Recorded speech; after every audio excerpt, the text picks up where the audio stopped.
bulan puasa yang 1 bulan itu rasanya sangat cepat sekali, sangat cepat sekali. Dengan demikian, marilah kita manfaatkan waktu yang hanya 1 bulan ini atau waktu yang cepat ini betul-betul untuk menunaikan kewajiban kita di bulan Ramadan dengan sungguh-sungguh, dengan sungguh-sungguh.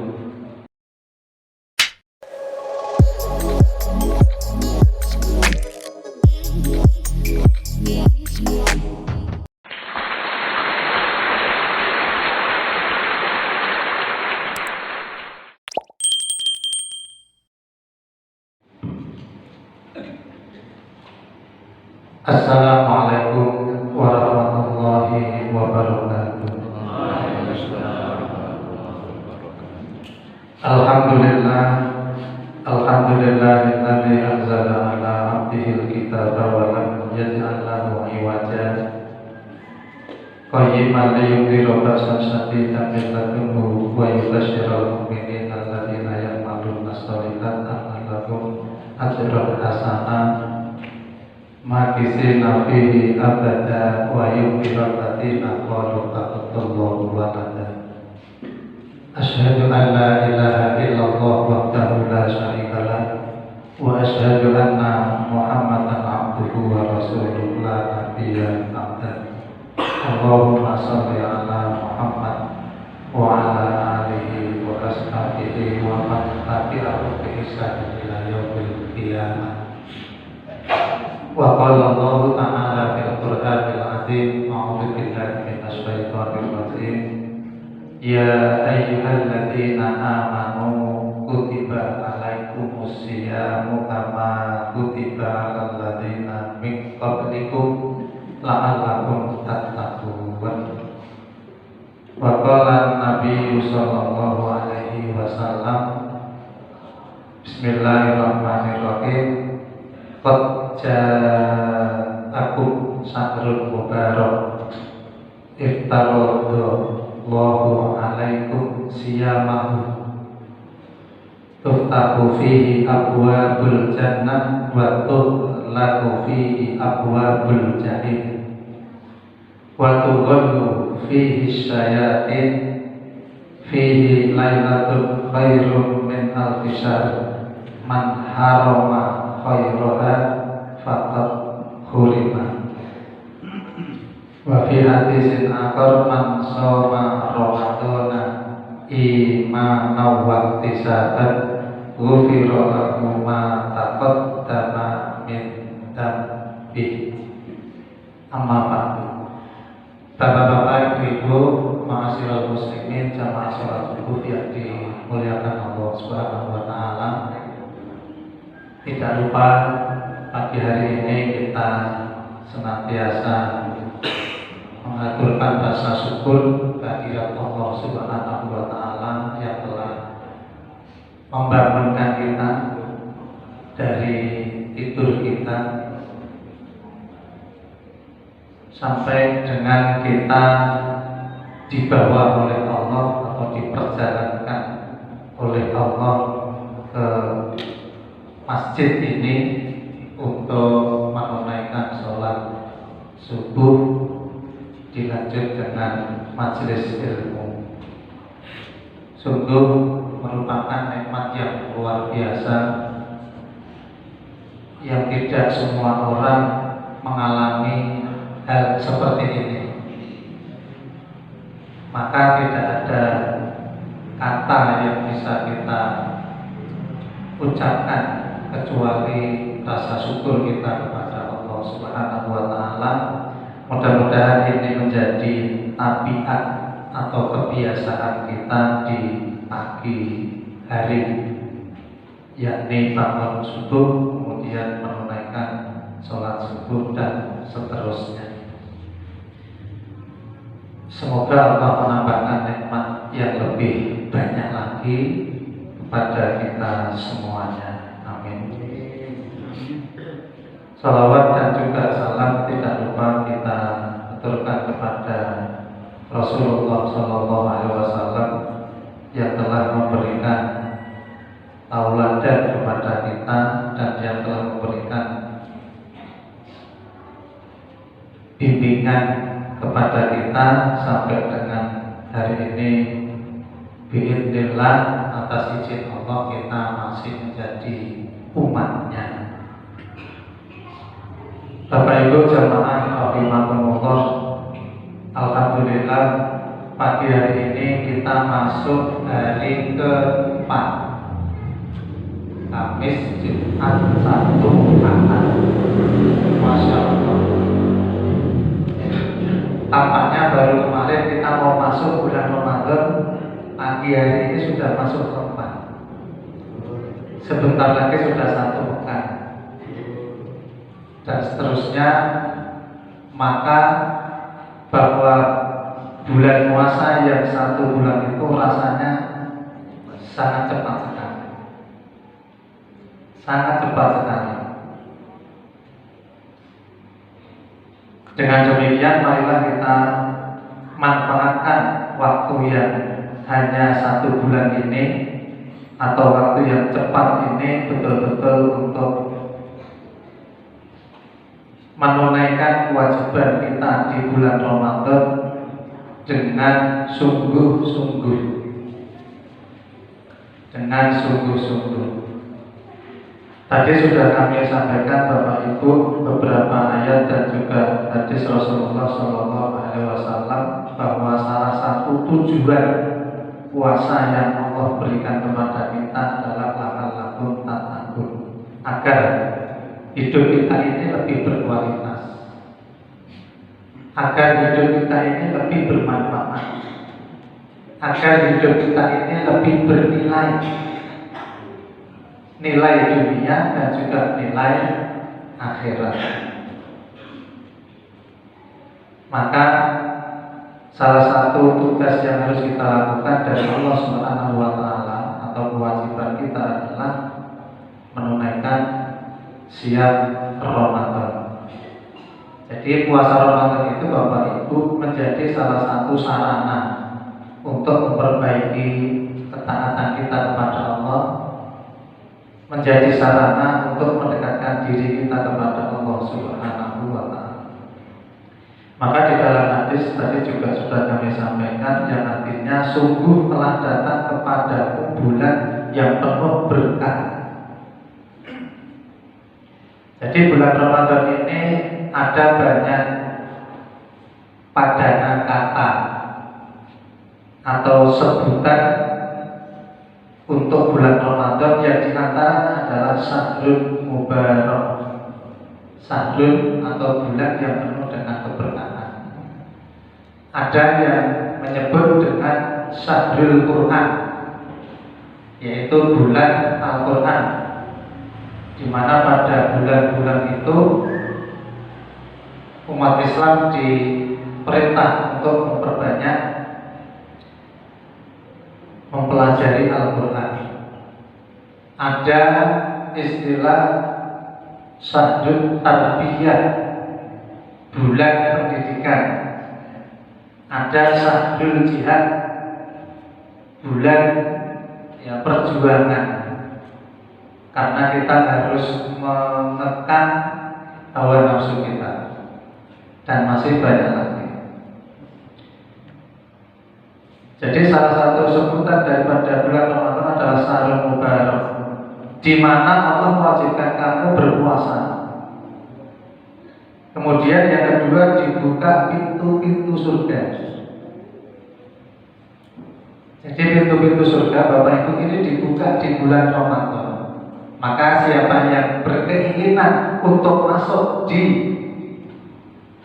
surganya Allah, maka Allah menyiapkan itu.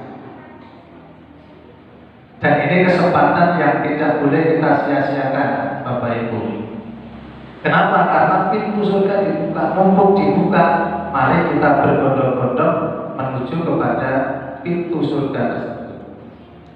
Jangan sampai kita terlewatkan, jangan sampai kita sia-siakan, atau jangan sampai kita terlewatkan dengan kehidupan sehingga lupa dengan pintu surga yang memang sudah dibuka oleh Allah Subhanahu wa Ta'ala. Maka Ramadan ini menjadi satu momentum, menjadi satu kesempatan Bapak Ibu untuk kita berbondong-bondong masuk ke surga yang telah dibuka pintunya oleh Allah Subhanahu wa Ta'ala. Ditutup pintu-pintu neraka. Di pintu-pintu neraka ini ditutup sama Allah. Artinya bahwa orang tidak akan bisa masuk ke pintu neraka itu karena pintu neraka ditutup. Atau bisa juga diartikan bahwa kesempatan orang-orang Islam atau hamba Allah untuk melakukan perbuatan yang keji atau maksiat itu sangat kecil sekali. Karena di bulan Ramadan di mana saja, dimanapun, kapanpun, waktu dan tempatnya, ini selalu ada kebaikan-kebaikan yang diperintahkan oleh Allah Subhanahu wa Ta'ala.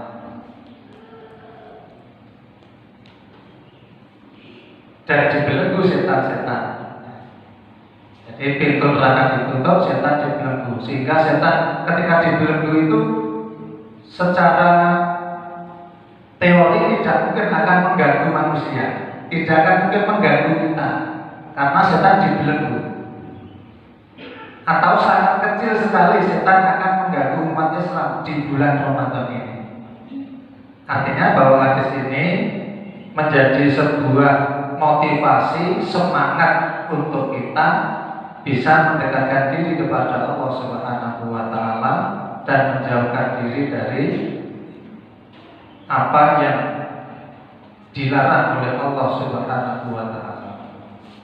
Di dalamnya ada satu malam yang lebih baik daripada 1000 bulan. Maka barang siapa yang tidak berhasil memperoleh kebaikannya, sungguh ia tidak mendapatkan apa-apa.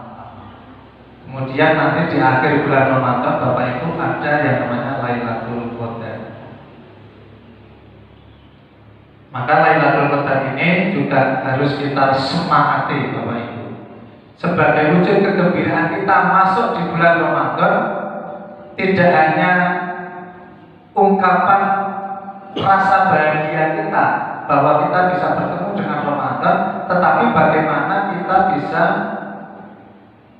melaksanakan seluruh rangkaian kewajiban dan sunnah-sunnah Ramadan, termasuk usaha menggapai Lailatul Qadar semampu kita.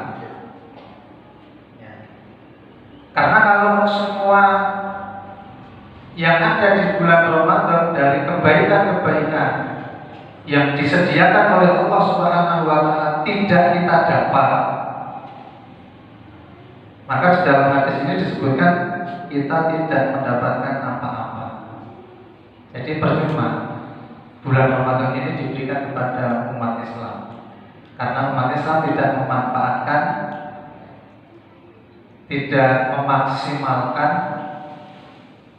tidak bersungguh-sungguh di dalam melaksanakan kewajiban Ramadan ataupun sunnah-sunnah Ramadan. Hadis riwayat Ahmad dan Nasai serta Baihaqi. Itu salah satu hadis untuk memotivasi kita, Bapak Ibu. Maka dengan hadis ini mestinya kita harus termotivasi. Kemudian juga tadi sudah kita sampaikan, barang siapa yang berpuasa pada bulan Ramadan karena iman dan mengharapkan ridho Allah, akan diampuni dosa-dosa yang terdahulu. Ini juga hadis yang memotivasi kita, mendorong kita agar kita melaksanakan puasa Ramadan dengan sungguh-sungguh dan mengharap ridho dari Allah Subhanahu wa Ta'ala. Jadi puasa yang didasarkan kepada keimanan dan pengharapan kepada Allah, maka dosa-dosa kita akan dihapuskan oleh Allah. Ketika kita mencari kesempatan untuk bisa dihapus dosa kita, itu rasanya sulit. Ya kalau Allah kemudian mengampuni, kalau tidak, ya Allah kalau Allah kemudian menerima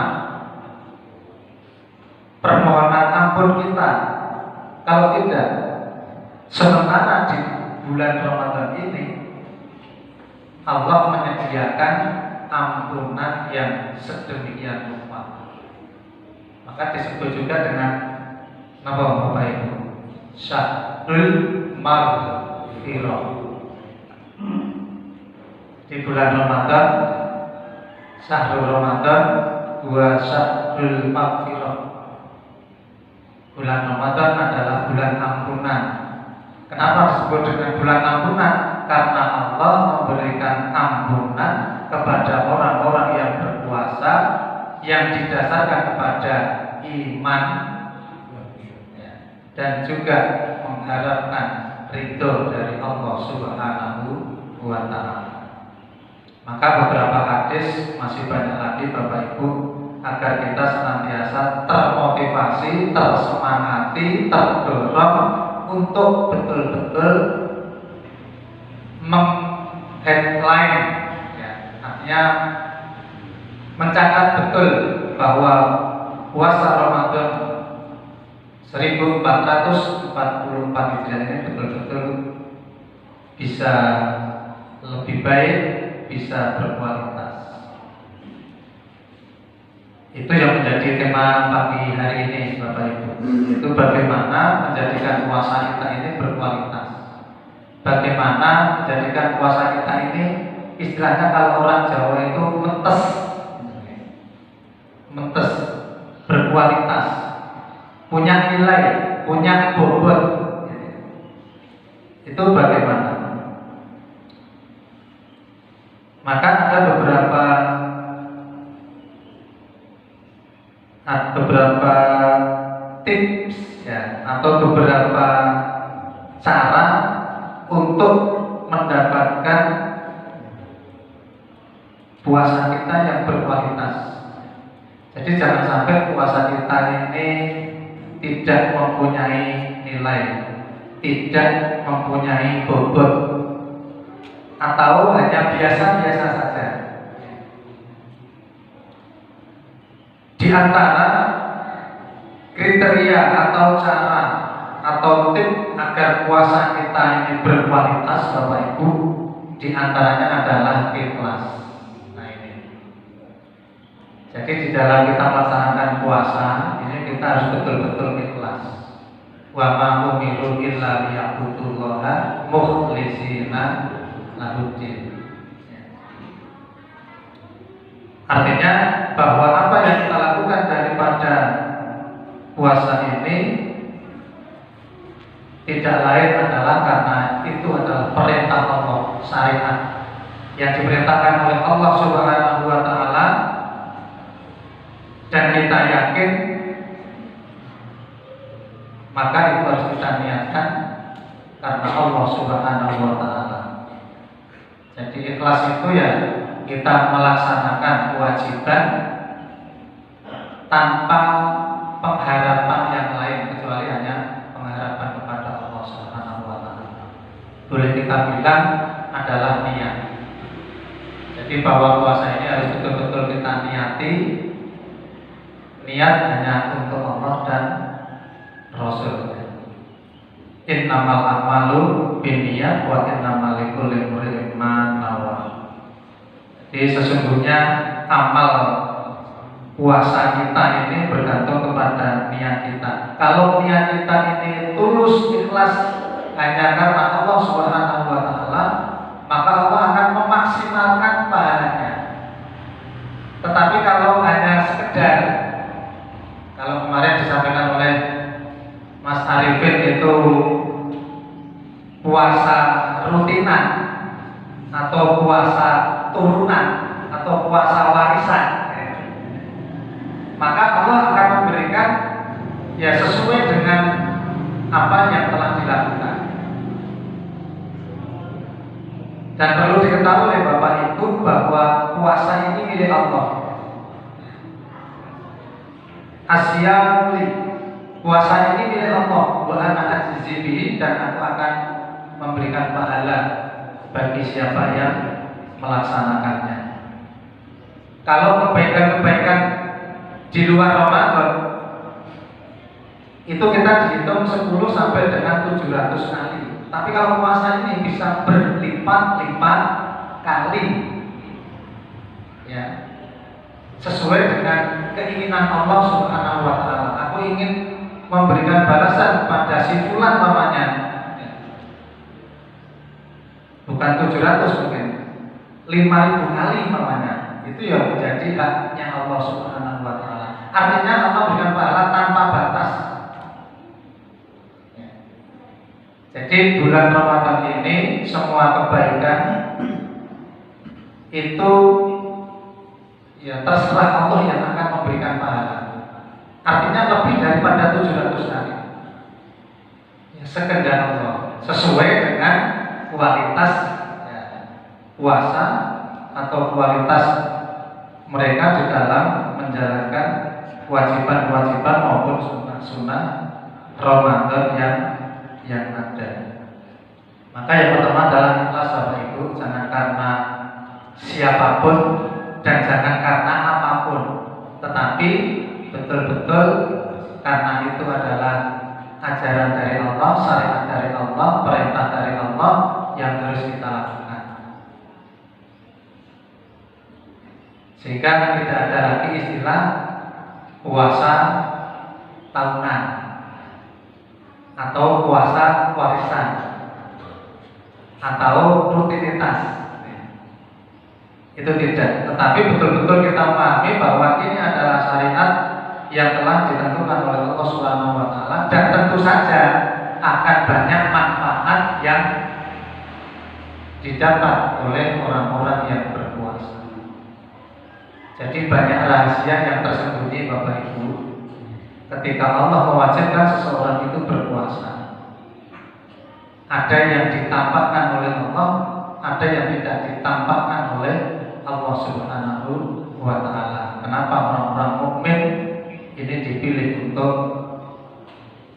melaksanakan puasa Ramadan?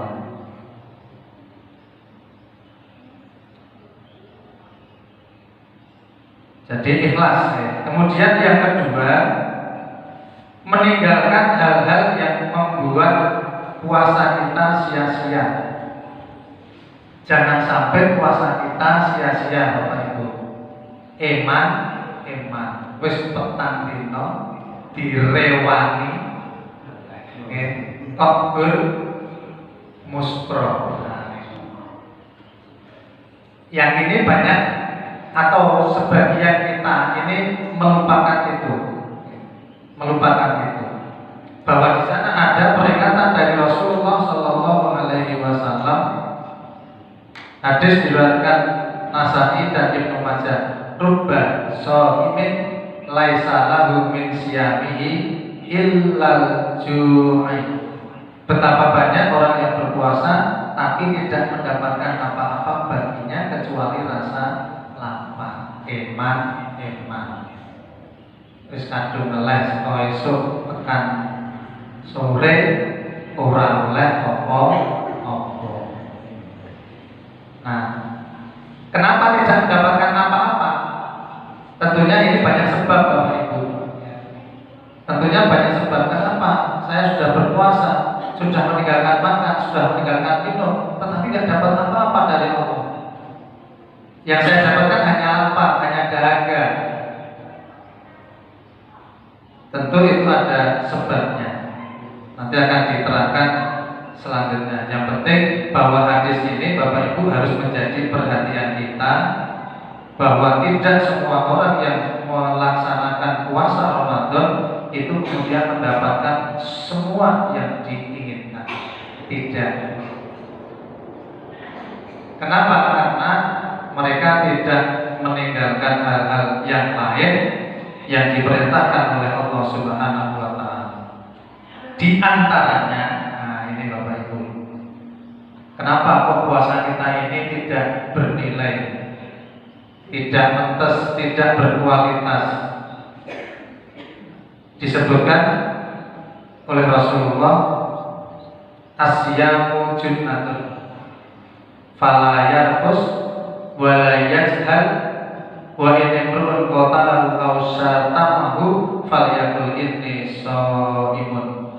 Puasa adalah benteng.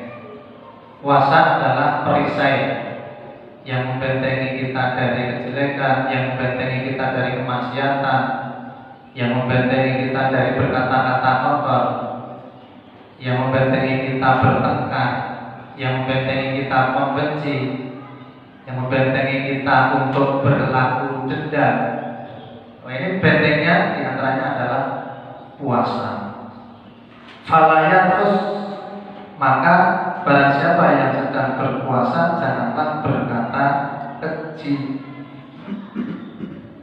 Falaya terus, walaya jangan berkata keji dan berteriak keras. Berkata keji itu ya berkata-kata kotor, berkata-kata jelek yang ada kecenderungan untuk menghina orang lain. Nah, itu jangan sampai. Dan berteriak keras ini berteriak-teriak yang tidak ada manfaatnya.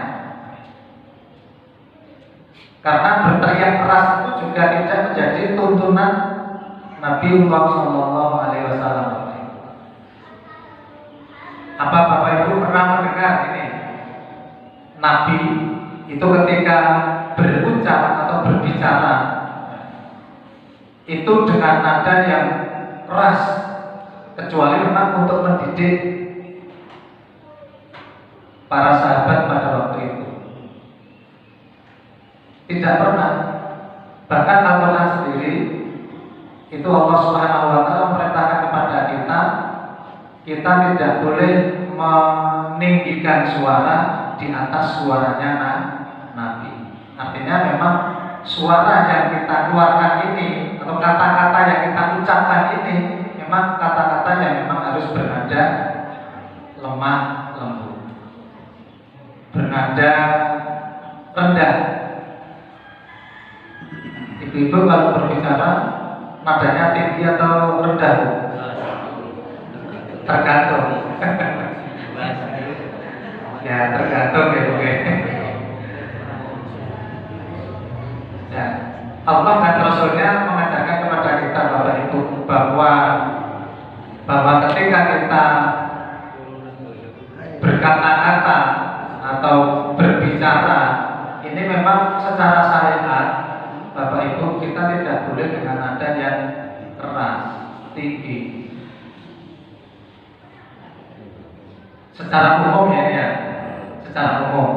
Meskipun dalam kondisi tertentu ya boleh. Contoh ada rumah kebakaran, tolong. Maksudnya cuma pelan kan juga nggak terdengar, gitu ya. Atau ada pencuri, atau ada jambret, atau ada rampok, atau ada begal.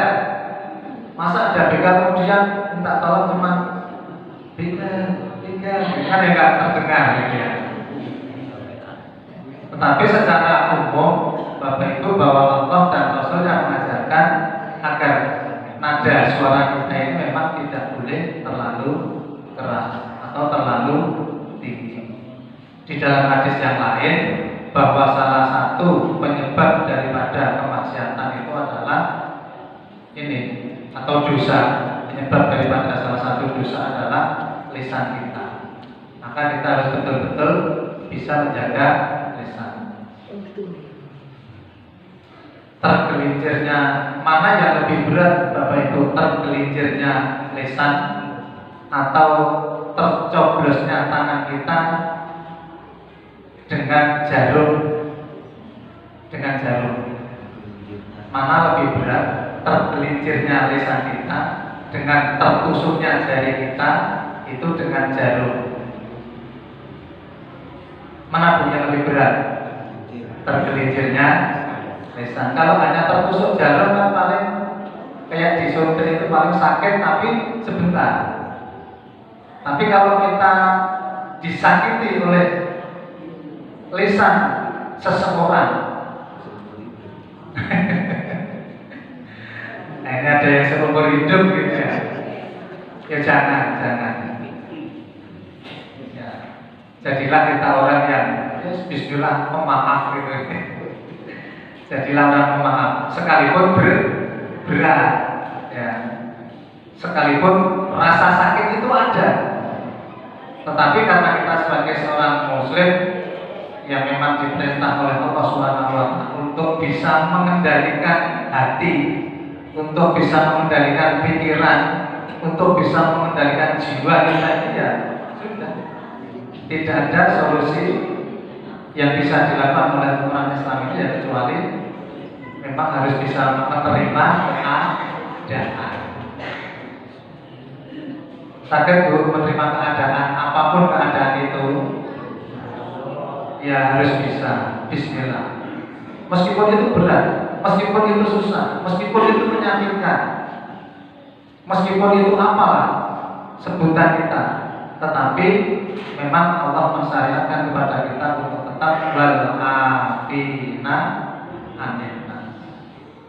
Isbiru wasobiru warobiru. Jadi sabar, sabar, sabar. Ikhlas, ikhlas, ikhlas. Syukur, syukur, syukur. Itu.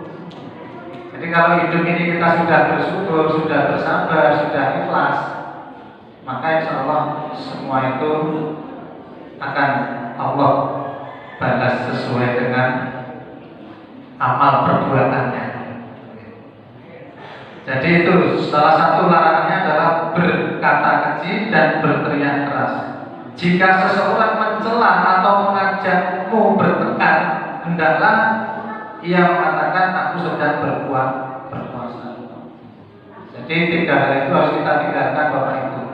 Sehingga tidak hanya meninggalkan makan dan meninggalkan minum, akan tetapi tidak boleh berkata keji, berkata kotor, kemudian berteriak ya, keras yang tidak ada tujuan ataupun maksud, dan juga ketika kita diajak bertengkar atau diajak berkelahi, maka jangan sampai kita mau. Katakan kepada mereka, maaf, aku sedang berpuasa. Artinya kita harus bisa mengendalikan diri. Tapi mungkin kalau anak muda ya diajak lain gitu ya, ayo, ayo. Tapi insya Allah kalau masyarakat Almanar ini ya tahulah. Maka pentingnya ilmu di situ Bapak Ibu. Maka pentingnya ilmu. Man arada dunya fa alaihi bil ilmi wa man arada al-akhirah fa alaihi bil ilmi.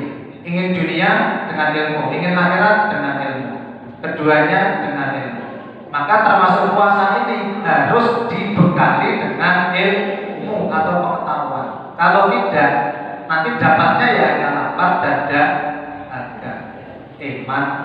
Jangan sampai warga masyarakat kita, Almanar ini khususnya, ya sia-sia di dalam melaksanakan puasanya 1 bulan.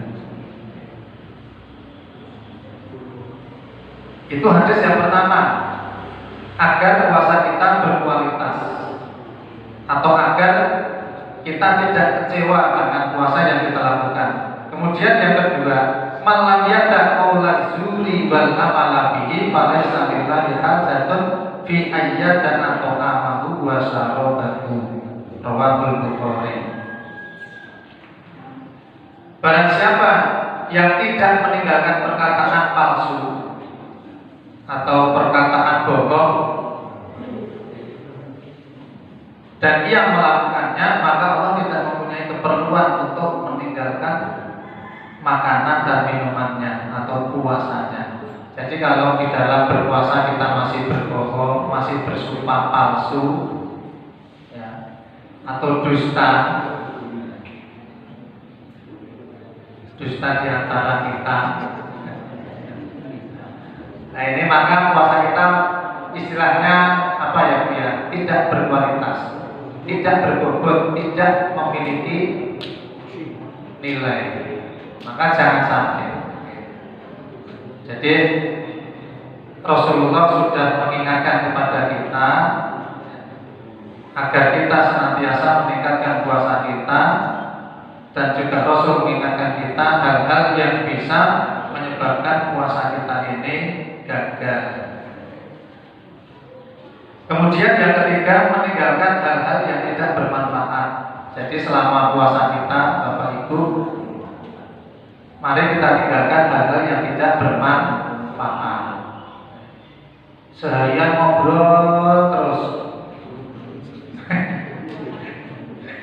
Nah,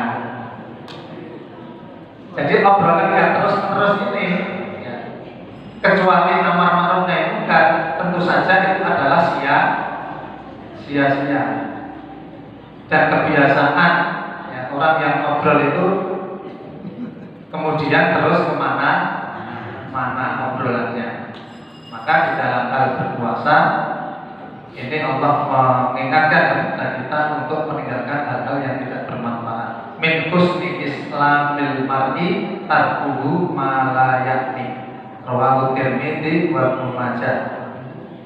Dan di antara tanda sempurnanya Islam seseorang adalah meninggalkan hal-hal yang tidak bermanfaat.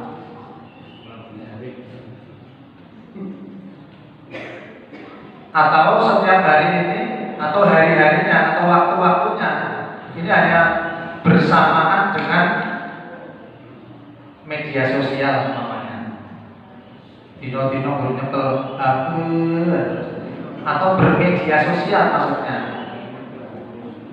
Ya kalau bikin status yang bermanfaat itu mungkin ya nggak apa-apa gitu. Tapi kalau statusnya itu kemudian tidak bermanfaat untuk orang lain itu kan ya sia-sia. Maka kalau berstatus Bapak Ibu ya berstatus yang mengingatkan diri dan orang lain.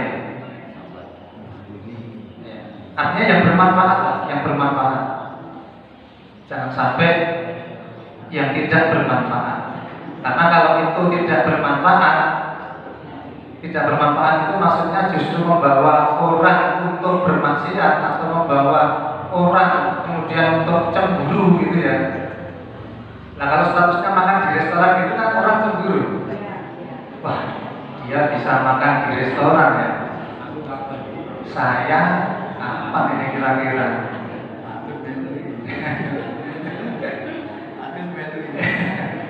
Nah itu. Mari di dalam bulan puasa ini Bapak Ibu kita betul-betul harus bisa meminimalisir hal-hal yang memang kurang bermanfaat. Manfaatkan bahwa momentum Ramadan ini sesuatu yang betul-betul bisa mengingatkan kita dan mengingatkan orang lain untuk mendekatkan diri kepada Allah Subhanahu wa Ta'ala. Kapan lagi Bapak Ibu kita bisa berbuat baik? Kemarin itu dikatakan Mas Ahmad juga ya, kalau tahun depan kita bisa bertemu Ramadan. Kalau tidak bisa bertemu dengan Ramadan, kayaknya ada tanda tanya ya Bu ya. Oh, berarti di sana ada kematian. Berarti di sana ada kematian. Ya berdoa saja Bapak Ibu, mudah-mudahan kita diperpanjang umur kita oleh Allah Subhanahu wa Ta'ala, kemudian diperbaiki ibadah kita dan juga amal-amal soleh kita. Kita sangat rindu dengan masyarakat kita sendiri, dengan kondisi dan suasana yang sudah baik seperti ini. Marilah terus kita hidupkan, terus kita perjuangkan. Semoga besok kita bisa bertemu kembali di surganya Allah Subhanahu wa Ta'ala. Ketemu Bapak Ibu, oh ini tetangga saya, ini saudara saya, oh ini jamaah saya, oh ini yang biasa ngaji, itu kan kayaknya senang gitu deh Bapak Ibu ya.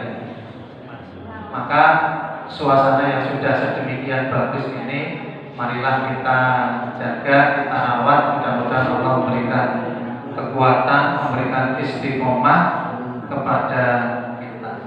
Yang terakhir Bapak Ibu, yang lain insyaallah nanti kita lanjutkan di pertemuan selanjutnya. Yang keempat, mempuasakan seluruh anggota tubuh kita, pikiran kita, dan hati kita. Yang pertama, mempuasakan mata dengan menahan diri dari pandangan kepada sesuatu yang tercela atau yang dibenci oleh syariat serta melalaikan Allah Subhanahu wa taala. Jadi puasa mata Bapak Ibu. Kalau tadi tidak boleh ini, tidak boleh itu, tidak boleh ini, tidak boleh itu, yang lain adalah agar organ tubuh kita ini juga ikut berpuasa. Di antaranya adalah pandangan mata. An-nadratu sahmun min sihami iblis masmumatin faman tarokaha min khawfillah asabahu jalla wa azza imanan yajidu halawatahu fi qalbihi rawahul hakim. Pandangan itu salah satu anak panah iblis yang berbisa. Wah, ini bahasanya sangat keras Bapak Ibu. Pandangan mata itu salah satu anak iblis yang berbisa. Artinya berbahaya, mempunyai dampak yang luar biasa. Barang siapa meninggalkannya karena takut kepada Allah, maka Allah Azza wa Jalla memberinya keimanan yang manisnya didapati dalam hatinya. Jadi pandangan mata manusia itu diibaratkan Bapak Ibu salah satu daripada anak panah iblis yang berbisa. Artinya pandangan mata itu memang perlu menjadi perhatian kita. Harus kita perhatikan agar jangan sampai kemudian pandangan mata ini salah melihat.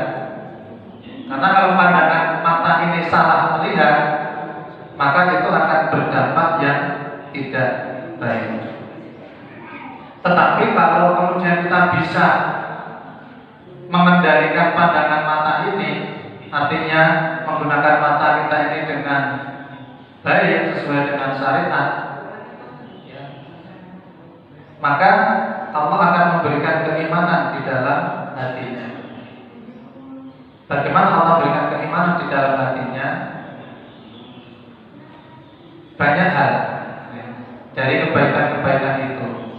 Tidak membenci, kemudian tidak iri, tidak hasad,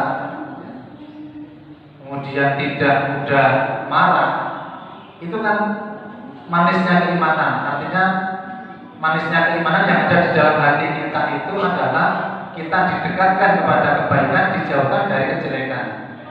Didekatkan dengan qalbun salim dan dijauhkan dari qalbun marid atau qalbun mayyit. Hati yang mati atau hati yang sakit. Hati yang mati atau yang sakit itu yang ada hanya kejelekan.